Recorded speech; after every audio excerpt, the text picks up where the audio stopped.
Hello everyone, my name is Ramashray Rai. Welcome at MMC. तो guys आज के इस लेक्चर में मैं विलियम वर्ड्सवर्थ का पार्ट 2 डिस्कस करूंगा और विलियम वर्ड्सवर्थ रिलेटेड उनकी कुछ लाइफ स्केच के संबंधित बातें करूंगा और कुछ इंपॉर्टेंट क्रिएशंस के बारे में भी बात करूंगा। ठीक है, तो ये हमारा लेक्चर 2 है विलियम वर्ड्सवर्थ, राइट। तो guys, I was discussing about William Wordsworth and I will continue it now. Okay, but the secrecy was disclosed by his beloved Antebellum. चूंकि विलियम वर्ड्सवर्थ जर्नलिस्ट पार्टी को join कर लिया और लोगों को जब पता चल गया तो एंटीबेलम ने धीरे से समझाया अपने विलियम वर्ड्सवर्थ प्रेमी को कि धीरे से निकल जाइए वरना प्रॉब्लम विल बी क्रिएटेड। ठीक है, क्योंकि ये दोनों तरफ काम करते थे, राइट। देखते Antebellum and Wordsworth came out secretly from country and stayed near about a year in Harz Forest, Germany, where his best fruit of intellectuality or flourished such as। फिर क्या करते हैं विलियम वर्ड्स, वहाँ से भाग के निकल आते हैं और फिर क्या होता है कि हॉर्ज फॉरेस्ट में रुकते हैं। फिर वहीं पे इनके कुछ इंपॉर्टेंट क्रिएशंस है ना लिखे जाते हैं, जैसे a collection of poems entitled on Lucy poems, वहीं पे लिखा गया था, and form of his great personal epic The Recluse uncompleted, and it is introductory part which was famous by the title The Prelude। जो introductory part है वो भी वहीं पे publish होता है।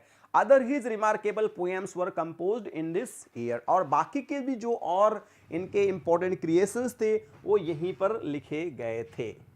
ठीक है, और in the year 1798 is credited the at the luckiest year in the life of Wordsworth. जैसा कि आप सब जानते हैं कि 1798 कई बार डेट पूछा गया है, यह ईयर इनके लिए सबसे luckiest year of William Wordsworth कहा जाता है।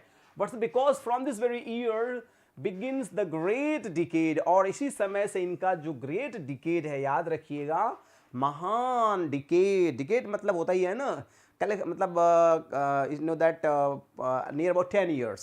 ठीक है, and on this very year Wordsworth first remarkable autobiographical and spiritual poem Tkinter ने भी इसी समय लिखा गया was published, and this very year Wordsworth's most remarkable contribution to English literature, unofficial manifesto of literary criticism, romantic poetry, ये सारी चीज लिखेंगे। An advertisement to the lyrical ballad was published by Wordsworth, his close friend Joseph Cottrell was and also editor।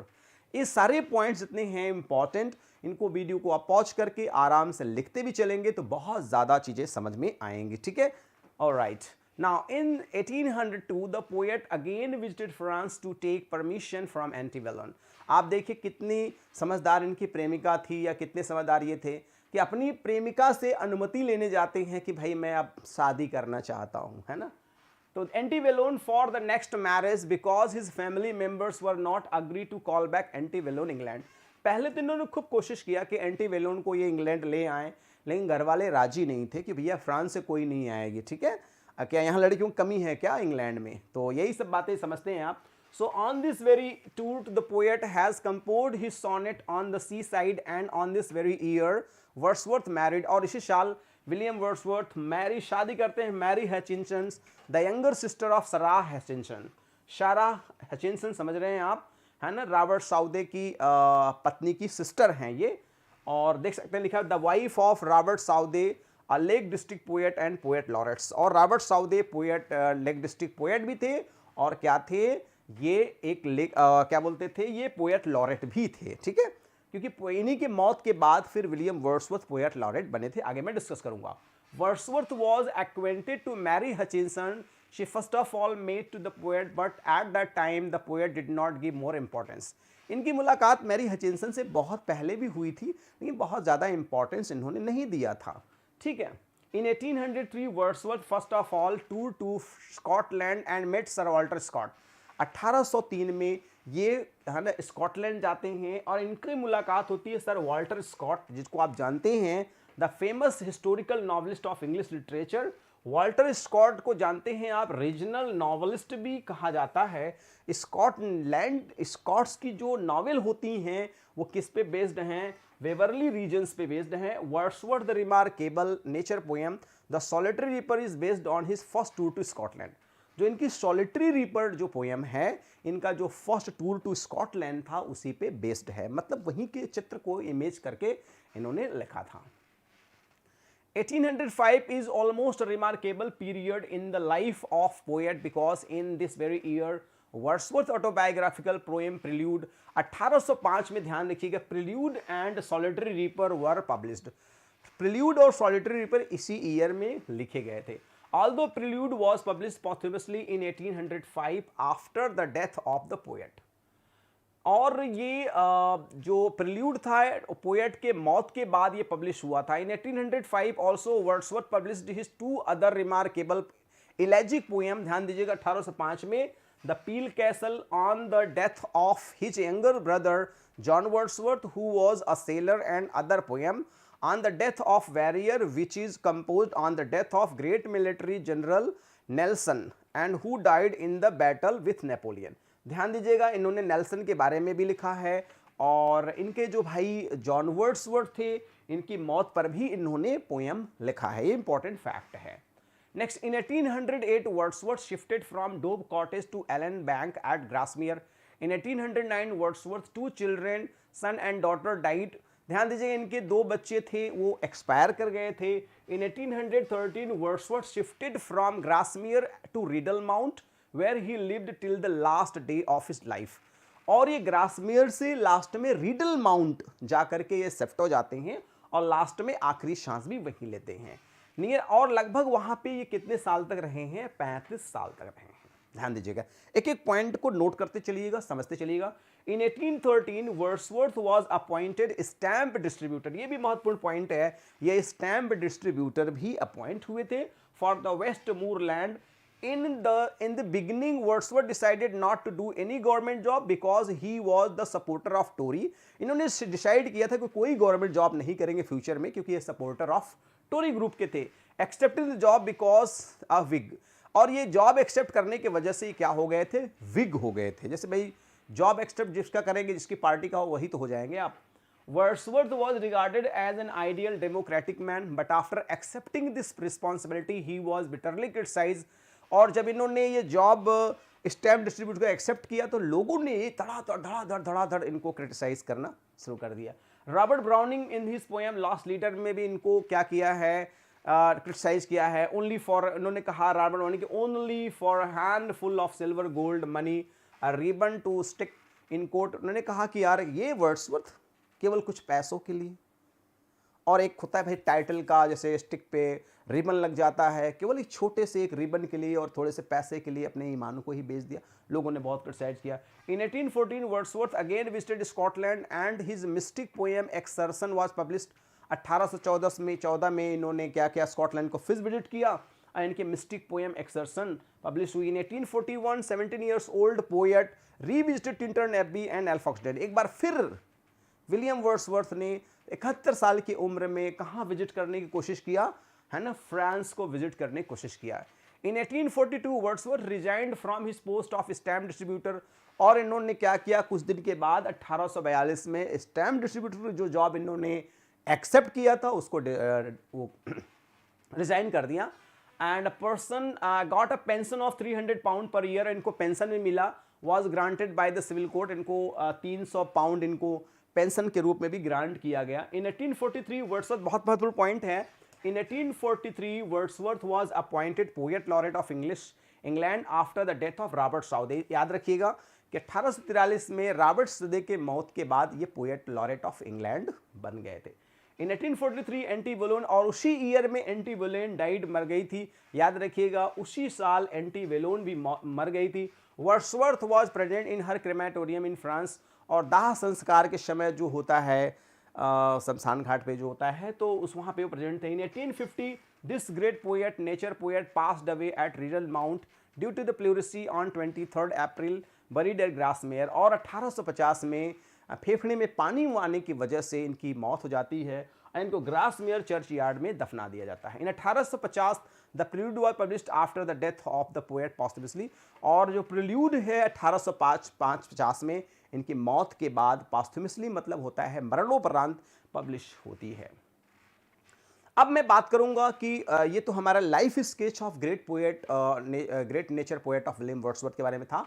अब मैं इनके जो career इनका है, जो इनका करियर डेवलपमेंट है, जो इनका पोएटिक डेवलपमेंट है, उसके बारे में हम थोड़ी बातें करेंगे। William Wordsworth development of poetic career, इनका क्या पोएटिक करियर रहा, William Wordsworth is known as the grand lama of the lake, मैंने पहले ही बता दिया है, grand lama of the lake, harbinger of nature poetry, है ना, फादर ऑफ रोमांटिक पोएट्री, बहुत सारे नामों से इनको नवाजा गया है, ठीक है। And the theory of romanticism poetry which is propounded by William Wordsworth in his official manifesto and advertisement to the lyrical ballad published in 1798। ये सारी बातें मैं आपको ऑलरेडी सब बता ही चुका हूँ, ठीक है। In 1795 when Wordsworth first of all met to Coleridge Bristol, Wordsworth changed his theory of poetry and after that emerged the greatest nature poet of England। Wordsworth poetic career is divided into 4 periods, इनके 4 period हैं, देख सकते हैं। Early period भाई जो शुरुआत का period होता है, द पीरियड ऑफ ग्लूम, मतलब माने ऐसा पीरियड जिसमें कष्ट तकलीफ भी मिला हो। The great decade of the glorious decade, जिसे ग्रेट डिकेड और ग्लोरियस डिकेड भी कहा जाता है। और last the period of decline, क्योंकि कोई भी पोएट एक टॉप पर पहुंचता है फिर धीरे धीरे नीचे आने लगता है, तो ये चारों पीरियड इनको ऐसे ही डिवाइड किए गए हैं। अर्ली पीरियड में the period is also known as the period of workshop or period of apprentice or the period of immaturity. आप जानते हैं पहला पीरियड भाई लर्निंग पीरियड होता है, चाहे वो कोई पोएट हो, चाहे कोई वो राइटर हो, चाहे वो कोई भी हो। स्टार्टिंग पीरियड सीखने का एक तरीका होता है, उसमें लोग सीखते हैं, लिखते हैं, गलतियां करते हैं, उससे सीखते हैं, ठीक है। एंड एक्सटेंडेड फ्रॉम 1788 टू 1793, इस पीरियड को 1788 से 1793 तक माना गया है।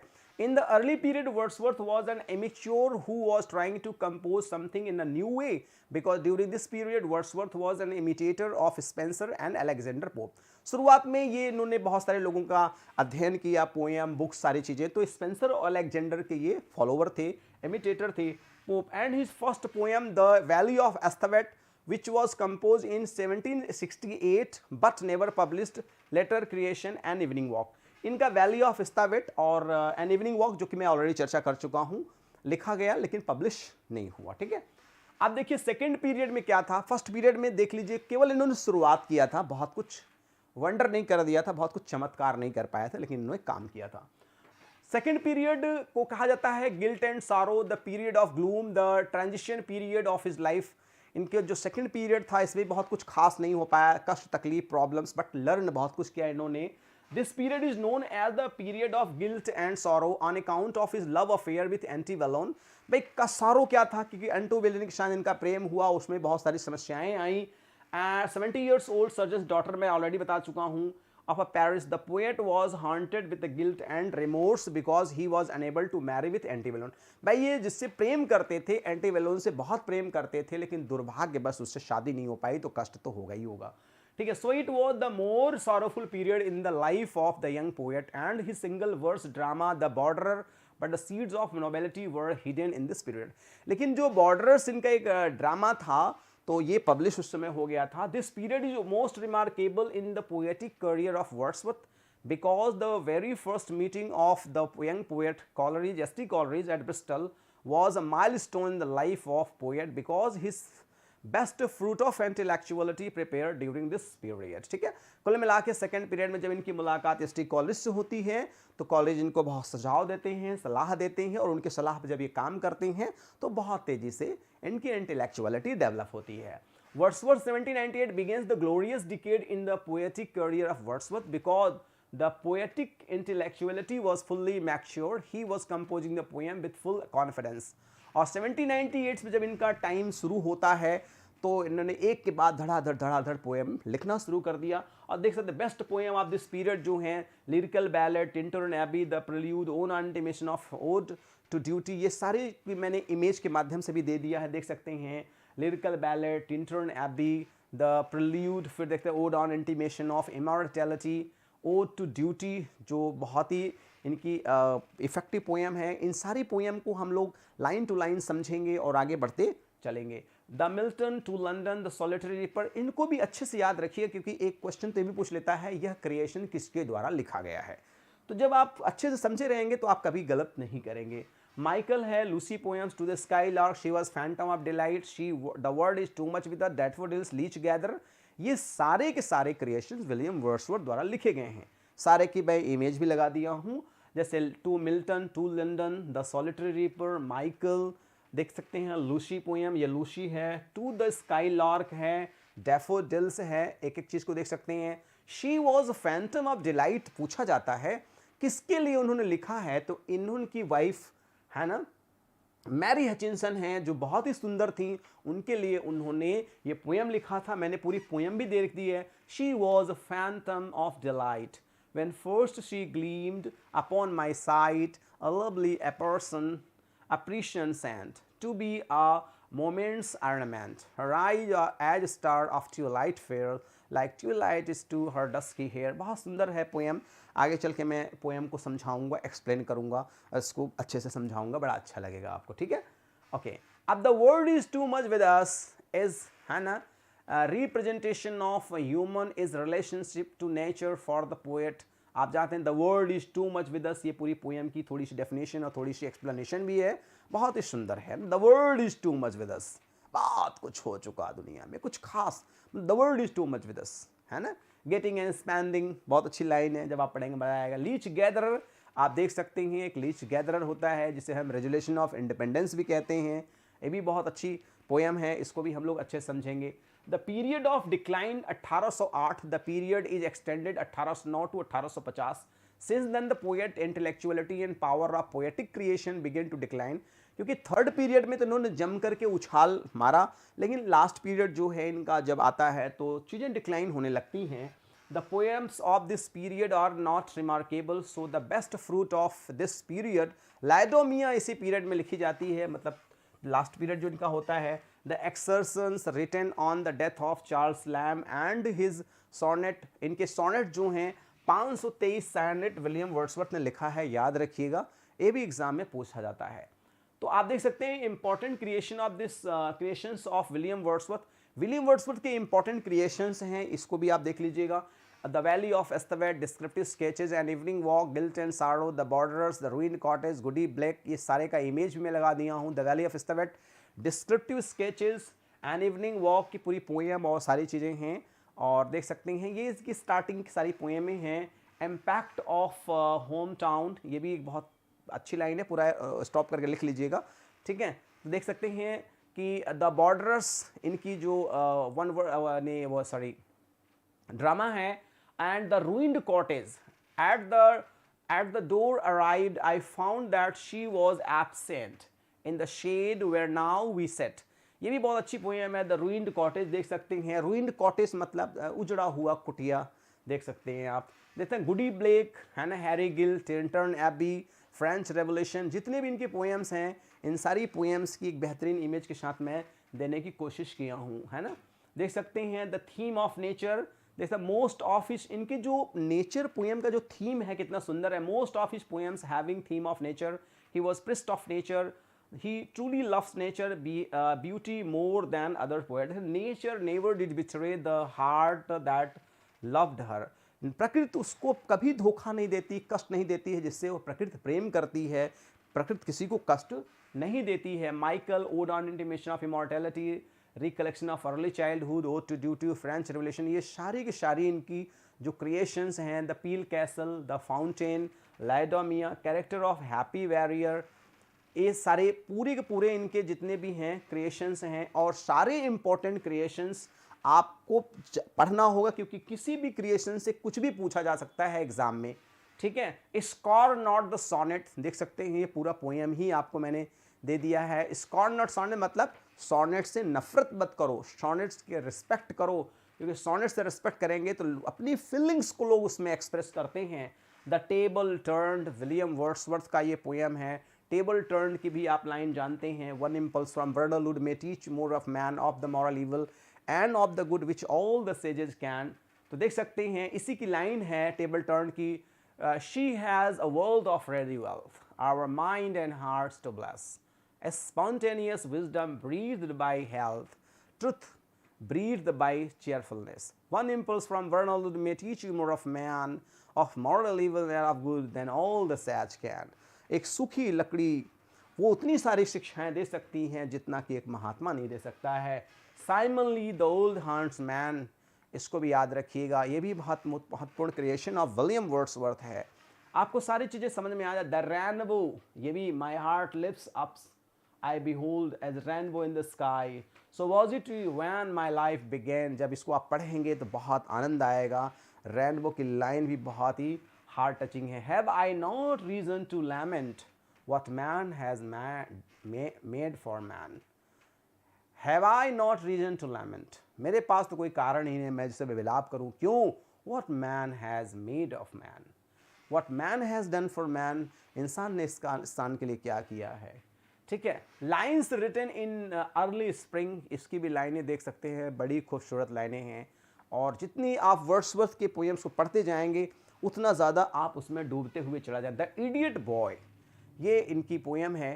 तो मोस्ट ऑफ द पोएम्स को मैंने हाँ विथ इमेज और विथ इसके कुछ लाइनें इंपॉर्टेंट समझाने की कोशिश किया. मेरी कोशिश है जैसे फिल्म देखने के पहले एक ट्रेलर देखा जाता है तो बड़ा अच्छा लगता है फिल्म देखने में भी, वैसे एक छोटी सी ट्रेलर मैंने फर्स्ट लेक्चर और सेकंड लेक्चर के माध्यम से दिखाया है. कुछ और बातें हम करेंगे विलियम वर्ड्सवर्थ के बाद. उसके बाद कुछ पोएम्स को और उनके कुछ इंपॉर्टेंट लाइन्स को डिस्कस करते हुए आगे बढ़ेंगे. तो गाइज अगर कुछ वास्तव में हमारा प्रयास हमारे टीम का प्रयास अच्छा लगता है तो लाइक करिएगा वीडियो, नहीं अच्छा लगता है तो डिसलाइक करिएगा. So guys if you are new please subscribe the channel and press the bell icon so you'll be notified with our latest videos. One more request, please send this link to your friends near dear sweetheart one. And at last I would like to request, please and please send your valuable comment, and according to your comment I'll be working. So thanks for joining with me. Good day all and take care all. Thank you very much.